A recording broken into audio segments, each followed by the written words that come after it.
So, you know all those questions you're never supposed to ask an employer? Deep down inside, all of us want to ask the same questions. Well, there's how long does it take for somebody in the field to actually start getting paid well? And there's also, so what does your company do?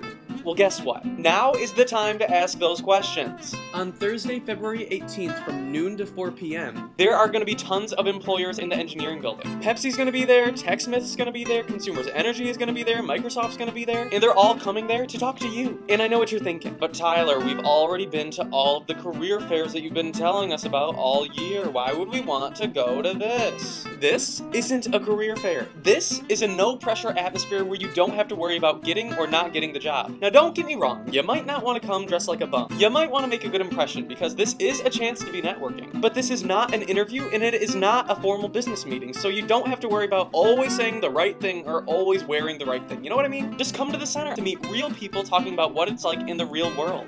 For more information, visit our website at myspartancareer.com.